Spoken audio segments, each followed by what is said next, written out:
Excellent introduction there from Paul Booth, where you heard pretty much the story of Butler's career, and there's plenty to tell, Barry Jones, and you and I have seen much of it over the years from ringside.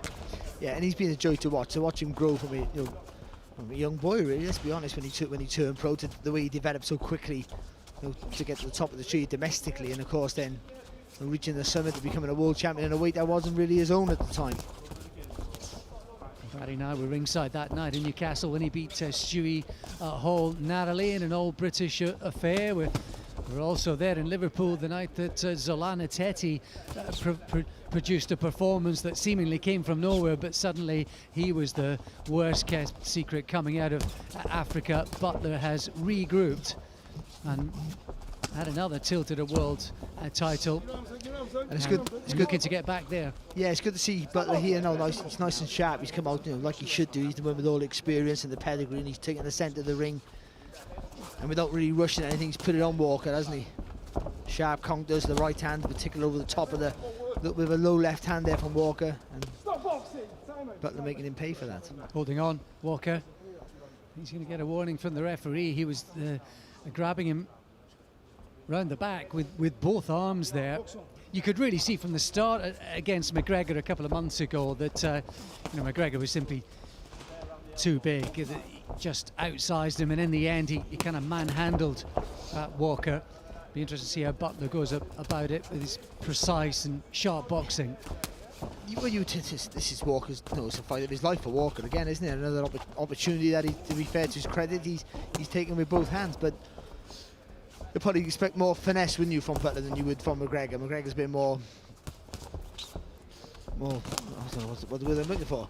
More hands-on, I guess. Well, he uses all his attributes, yeah. McGregor, doesn't he? And he'll need those, of course, in that European title fight. We're going to show you that, bring it to you on ESPN Plus and IFL TV over the course of the next month or so into November. Looking forward to that one. Some fantastic fights coming up in the fall, as they say across the pond, and the autumn over here. What he did show Walker last time up is how tough he is. Obviously the big question tonight is he anywhere near good enough? Well, he'll fire back when he's under pressure. I think that's what he was trying to do against McGregor. I think the thing with Butler, though, Butler will throw from different angles. I think a bit more school possibly. Just wildly with the right hand there, Walker. I think Butler connected with his own shot. The jab's working well for him, so plenty of method behind everything as ever from Butler. He's landed some sharp shots already through this first round. Yeah, the jab, the right hand over the low left lead there, it's working for Butler, and the jab's a good shot for him also. Sharp in and out. Into round two then. Paul Butler's first outing for 10 plus months as well. He's looked sharp through the first minute or so. That jab, right hand's worked well for him. We spoke to his dad, Paul Senior, earlier on off air, Barry and I, and he said, the appetite's still there. His work rate in the gym. He's a prodigious trainer anyway, Paul. All of that is still in position as they look for sort of one final assault. The problem Walker has here, he can't hit the target obviously, but he can get off first, and he's trying to react to Butler, but Butler just skips in and out of distance quite comfortable, and Walker's then punching fresh air. So what he needs to sort of quicken those feet up to get closer here, Walker, if he can. Oh, nice right hand that from Butler. Tell you what, the one thing that does strike me, Barry, with Butler, how strong he's looking across the back compared to the last time I saw him. He's in good nick. Well, he's filling out, didn't he, with age, I guess. That's what happens. Again, people talk about man strength, but obviously that he's had that for a while now, but it's starting to fill out now and get into your 30s, and probably feel stronger, maybe produce more power with it. 31 now, Butler's good point. Winning that world title when he was sort of mid-20s. Yep. Seems a long time ago now. Again, you see that he lands first, and Walker's looking to his credit, looking to fire back, but he's always a sort of half a second behind there, and for the most part hitting fresh air. Maybe the double jab trying to get closer for Walker might work. Clipped him there with a left hook come uppercut, and just briefly that the balance of Walker was discombobulated. Oh, he's clipped him with the same shot again. And again, and the right hand follows through. He's starting to get through Butler here. And the thing as well for was hard for Walker. Butler's so accurate with those shots as well, isn't he? Right on the button every time. He got clipped with his own right hand from Walker there. Just a little gentle reminder, but it's also a reminder to us of what Walker tried to bring to the table against McGregor here a couple of months ago.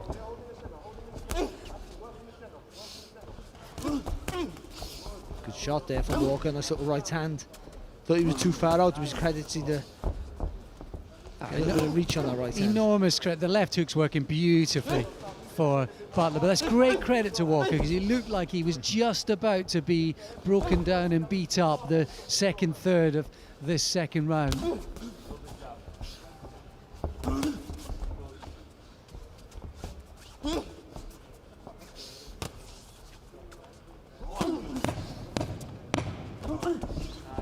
It's good there though, again from Butler, nice and sharp, and a little half a step out, just skipping out of distance. And when he's in close there for the most part, just see that little dip into the left, making Walker miss. Good round that from Paul Butler.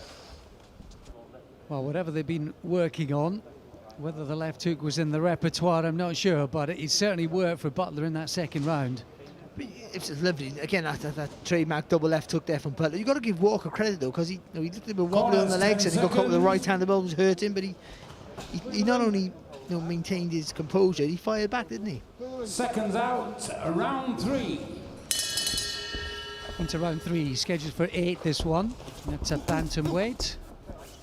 Was the division that Paul Butler won his world title, but really that was opportunity knocking. He stepped up from Superfly to take that. At that time, he wasn't really a natural bantamweight. And I suppose, in truth, he's kind of outgrown Superfly in terms of making that way. But I suppose some people would still perhaps wonder about sort of size and strength for that weight at world level. It's a fair question. I think size, but not strength anymore. I think that again, because he has filled out a bit mature, so I think he put the strength probably there now. But yeah, depending on some of the bantamweights are huge, aren't they? McGregor's one of them, of course. And probably what we won't see in this fight, just because Walker won't necessarily put his foot down and put the pressure on Butler like some others might try to do as he goes back up in class. But some of his defensive skills on the ropes that we've seen, those sort of Mayweather-esque sort of moves and swaying away from punches, he's got that in his armoury as well, Butler. Yeah, like we sort of said this earlier on, didn't we? He's pretty much an all-rounder. He can, he can pretty much do it all, can't he? He can box on the move quite well. He can rattle his punch off in combinations. He can dig his feet in the canvas and get a bit of pop in his punches also. Picks his spots beautifully, especially with the left hook to the body. So yeah, he's good to watch, and he's plenty of skill. Oh, it's lovely. Starting to unload when he's getting the opportunity now, Butler. Again, you see, he takes it's not even a full step, it's just half a step out. You see it there again, just enough to make Walker fall short. Lean over the front foot, and then Butler then literally can pick his spots.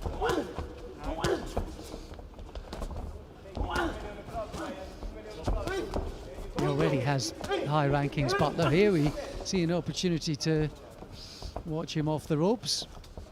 Well, it's gutsy from Walker because he's being outclassed, let's be honest. That's not a slight at him. He's up against a guy who's been at world level and might be at world level again. But he's being outclassed. He's struggling to find where Butler is at most of the time, and he's not sure where the punches are coming from either, for the most part. But he's still trying to fire back. He's got a high rankings with the IBF and the WBC. He's top 3 with the IBF and top 5 with the WBC, and there's 2 big bouts, of course, in this division with those particular sanctioning bodies coming up over the next few months. Inouye's in action, and Nordino Bali, another MTK fighter, he's in action in December against Nonito Donaire, isn't he? So there's going to be some moves made in the bantamweights. Yeah, it's up for grabs, isn't it? That bantamweight division's wide open. There's sharks up there, no doubt about it, and that's the water that Paul Butler wants to be diving into, swimming in. Oh, it's nice there, rattling off. Yeah, going through the gears there, Butler, lovely. Good finish to the round. But you have to credit the spirited response from Walker. He's taken a few shots, but he's always looked to fire back. He's fighting back sometimes when he doesn't know quite where Butler is, but he's looking to fire back, except for the guys that weight above. The super bantams. Actually, as good as he is in your head, I think when you see him, I don't think he's as big as people think he is to go through the weights. No. Just because he punches that hard. That's a modern thing now. Everyone wants you've got to go flying through the weights now to be an all-time great or something. And, He's already done it. Yeah, but I don't know why. I don't know why though. He's done it, but I mean, you just stick to where you're good at. Lomachenko's done it. He gone up the lightweight looking for competition. I think it's a bit like Chocolatito as well. You see him on telly, see how good he is. Chocolatito, by the way, Gonzalez is in action soon. Butler, big fan of his. I remember when Butler was at Superfly, he was always talking about how good Gonzalez is. But I remember thinking as we go into round 4 here, that when you see Gonzalez on telly, I remember thinking, oh, he might do an Arguello and go up to sort of lightweight or whatever. And then when I saw him in Madison Square Garden, I thought, nah, this guy can't go any further He makes me look tall. than he already is. Yeah, exactly. Lots of good names in and around these weights, of course, fighting over the course of the next few months. That's a lovely move that Butler does. He dips to the left, but he doesn't go right over the knee. He slips inside your stance before he throws the left hook. So it's not a wide shot. It comes inside. You can't defend against it. Once you throw in your shot, you're open. You're open to it. Trying to work behind his own jab, Walker. Bits of defiance. He needs to double the jab up there for Walker. For me, I think that's probably the best bet for him because Butler timing him all the time. But it's hard to time when you double it up, especially if he steps behind it. But he carries that left hand low Walker when he comes forward, and that's where Butler's timing him with that right hand over the top. And he's a kind of looping overhand right shot. I don't know if that's by design, Barry, whether he spotted something.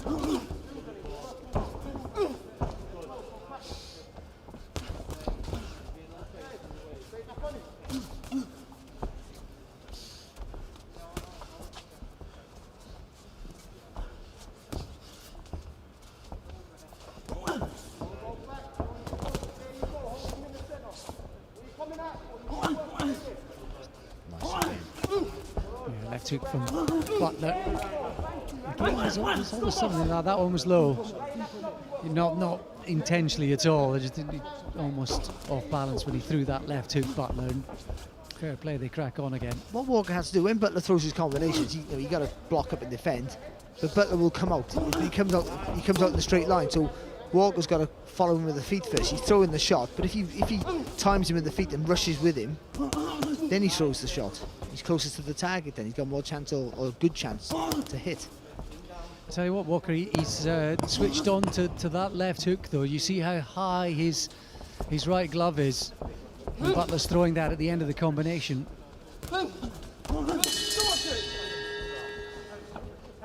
To the second half of the fight. I think getting some rounds at this stage on his return to action is probably not a bad thing at all. No, it's not, but he also has to be aware that where he's looking the head back into and maybe because it's in him to do it, that he starts going through the gears now and showing us what he's all about, because we know, but some people sometimes need a reminder how good he can be. It's good from Walker though. This time he's trying to take the initiative, trying to push a little bit forward. But again, you can't come forward with single shots against someone like Butler. You got to come forward with doubling up the jab or in straight punch flurries and try and rush his work. When you think this guy, you've got better timing than you. Good shot from Walker. You've got to throw in combinations. You have to throw in combinations. It's Butler who's putting those together now.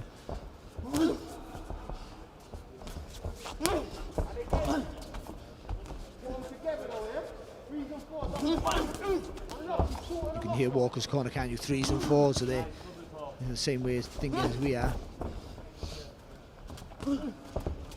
Maybe just picking up the tempo here. Butler, who's been on the front foot very much from the start of this 5th round.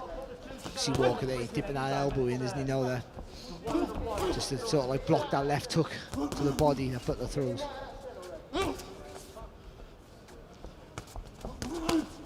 Shot. Yeah, and just the way he kind of cowered back with the right elbow there, he is trying to block those body shots now. He's very conscious of what is coming his way, Walker. I think he might have hurt him to the body there. He's really leaning into those shots now, Walker. So you got to take a big feint now with the left hook here, Butler, and then throw that right hand over the top. He's hurt him again there. You can really see the reaction from Walker. No, that one.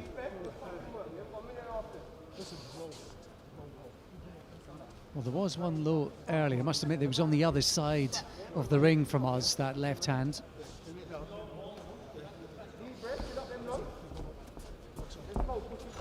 Just the respite, perhaps, that Walker needed at that particular moment. It's been non-stop from Butler in this fifth.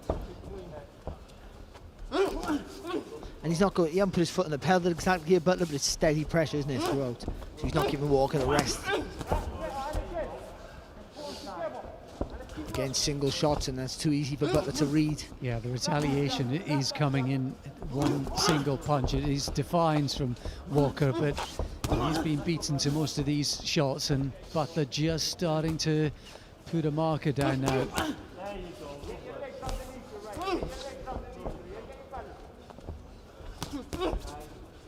Nice there from Paul Butler.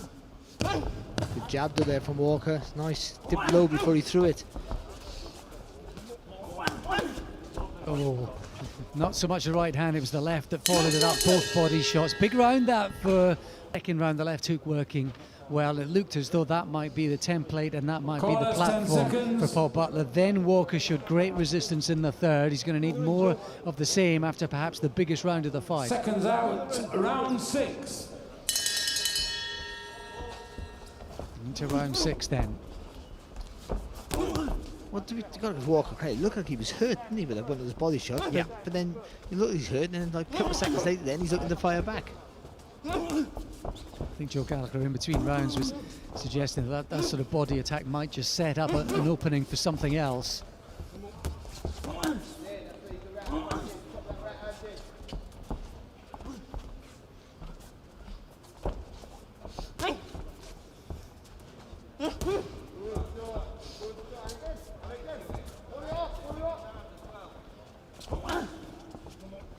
Butler switching to southpaw. This is interesting. I think the one shot that's been coming back from Walker has been the right hand, which theoretically would put Butler in line. Lovely uppercut there from Butler there. He sort of feinted with a long right hook. Came up with the left uppercut.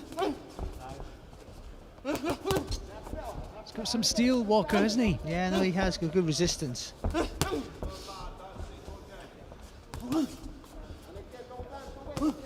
Just for Walker, it's the feet that gets him in trouble. Somebody looks off balance and gets caught. And also, you just haven't got the quick enough feet to sort of really put Butler in any sort of sustained pressure. But the willingness to let his hands go, and can't fault that. Just levels, isn't it? I think, as Spencer Fearon already mentioned, it's just levels sometimes, and just Butler's a few levels above technically, and that's the difference here. He has learned, though, I think, from moments, as Spencer was saying, actually, because the second round, since the second round, he's not quite, he's had that right hand up, almost on his chin, wary of the left hooks from Paul Butler, and those haven't landed with any sort of regularity since that second round.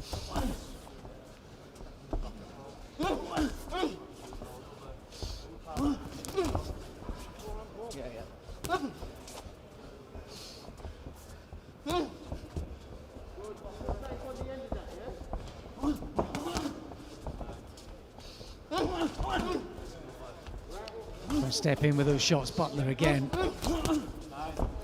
Nice that is there, again, a little half a step back, making Walker fall short if he just pops him with 2 straight shots. Real reminder how hard this sport is and how tough some of these guys are.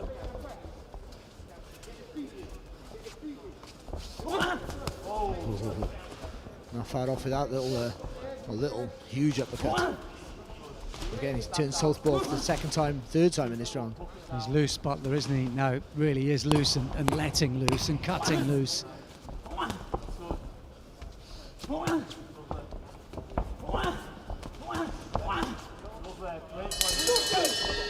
Another big round for Round 7.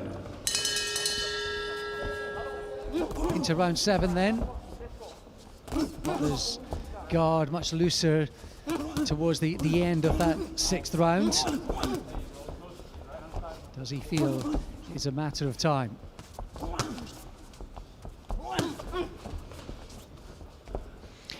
He's also aware, but even though he wants to put on a show, he's also aware that the bigger things looming ahead, and the last thing he wants to do is take a silly shot, because Walker's shown that he's tough.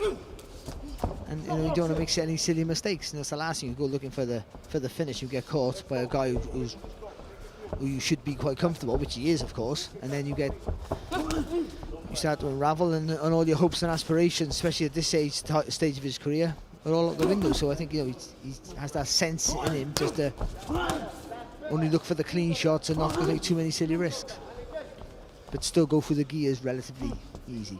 You can see from Butler's reaction there when he gets clipped, when there is that defiance from Walker. He does relish the scrap too, I think it's fair to say.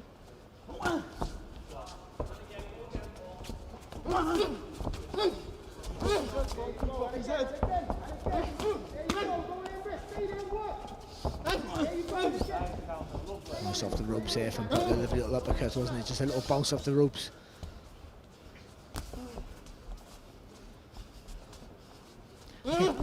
If he just learned to quicken his feet at Walker and he could double jab, I would jab and I would sort of stab with my feet, step behind the jab and come in really fast with it.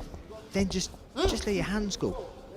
Just hit Butler anywhere, really, just to try to unsettle him. And that's what should have been done, 4 rounds earlier, maybe. And let's be honest, that's 2 fights in a row where he's been in with really talented guys who are levels above him.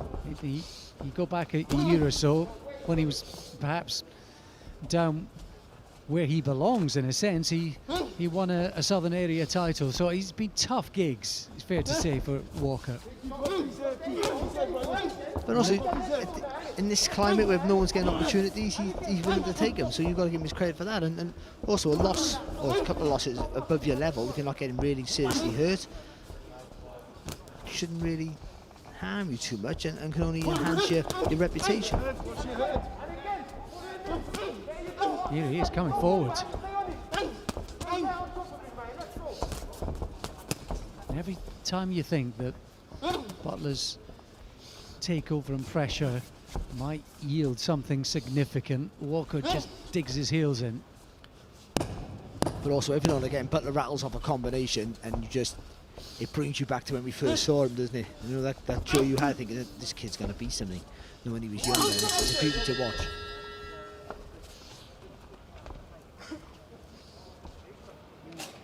Some of the action from that previous round, and the rounds are clicking by in favour of Paul Butler, no doubt about that. 1 or 2 moments where he's been clipped, you can probably... Well, he's certainly got the rounds in the bank, that's for sure, and here we are into the 8th of them. Final round, Paul Butler.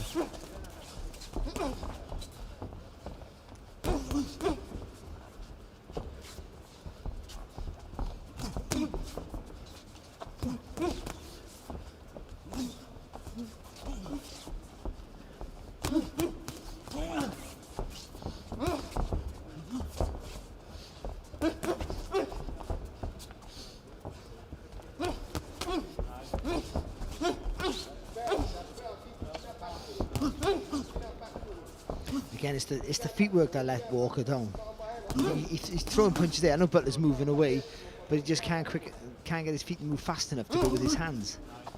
But that can be fixed for him. Again, he's stepping up levels and he's realising obviously people just don't stand in front of you as maybe they did at the level that he was used to fighting at. So he'll learn, and as sort of been mentioned, he's adapted a little bit as the fight's gone on. So it's a great learning experience for Walker.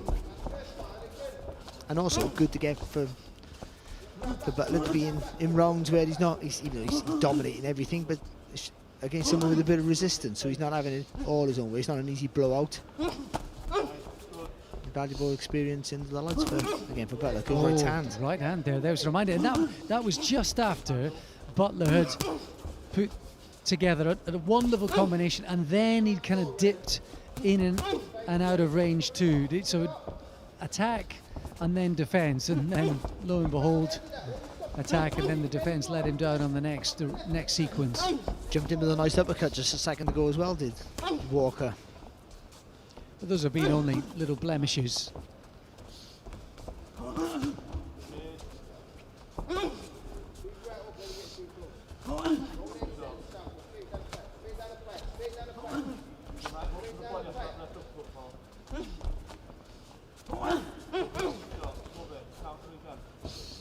Switch to southpaw a couple of times, Butler.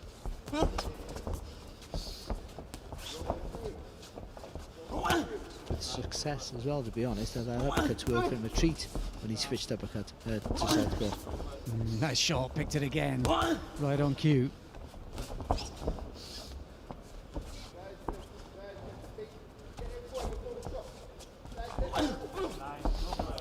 Nice. Yeah, that's what you like to see. Pick the shot and then the movement, the slip under any potential retaliation.